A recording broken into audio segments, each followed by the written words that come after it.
त्रेता युग में धरती पर जब रावण आदि राक्षसों का अत्याचार बहुत बढ़ने लगा, अर्थात दुष्ट राक्षसों के अत्याचार से संत महात्मा देवतागण पृथ्वी आदि व्याकुल होने लगे। सभी लोग सहायता हेतु श्री ब्रह्मा जी के पास गए।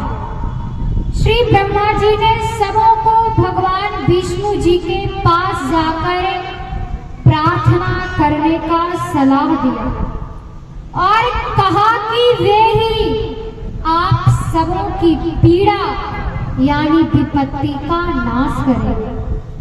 सभी देवतागण विचार करने लगे कि प्रभु से प्रार्थना करने हेतु कहाँ जाए।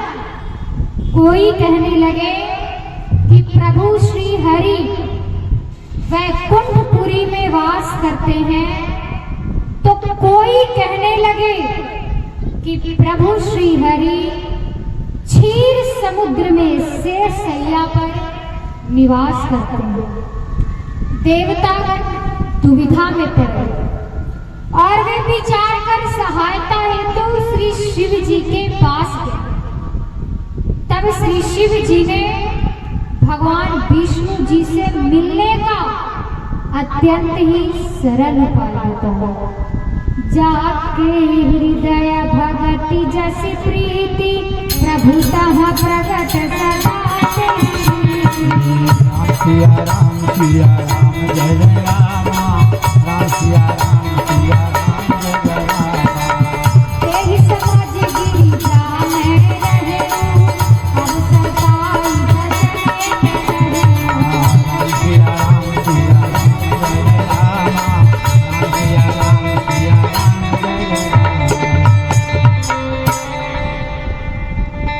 श्री शिव जी कहते हैं, हे भवानी, उस समाज में मैं भी था, तो अवसर पाकर मैंने एक बात कही कि जिसके हृदय में जैसी भक्ति और प्रीति होती है, प्रभु वहां उसके लिए हमेशा उसी रीति से प्रकट हो जाता है। श्री शिव जी पुनः कहते हैं, हरि व्यापक सर्वत्र समाना, प्रेम ते प्रकट हो ही मैं जाना। हे देवगण बताओ, तो कौन सी ऐसी जगह है जहाँ की श्री हरि नहीं है। श्री हरि सभी जगह समान रूप से व्याप्त है, जो केवल प्रेम से प्रकट हो जाता है।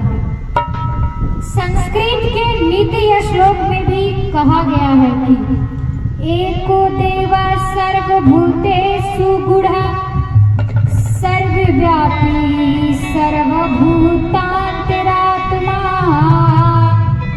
कर्माध्यक्ष सर्वभूताधिवास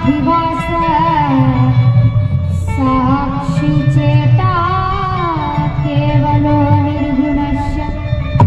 अर्थात एक ही देव यानी परमात्मा सभी जीवों में छिपा हुआ है, वही सबों में चेतना स्वरूप विद्यमान है। अर्थात एक ही देव यानी परमात्मा हम सबों के भीतर स्थित है।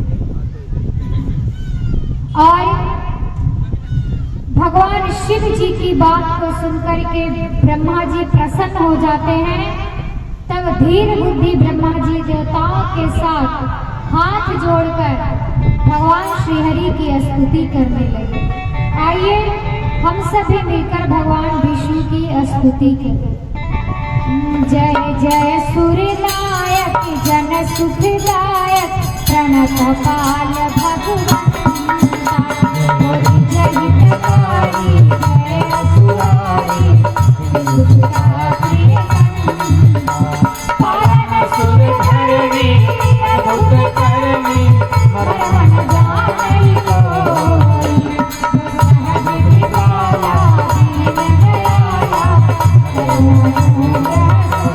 Thank you.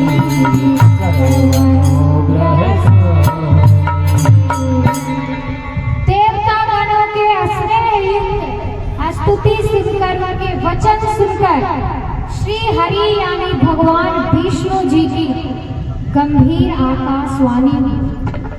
भगवान विष्णु ने आकाशवाणी से ही कहा, हे देवतागण, चिंता मत करो, मैं अवतार लेकर पृथ्वी के समस्त कष्टों का हरण कर लूंगा।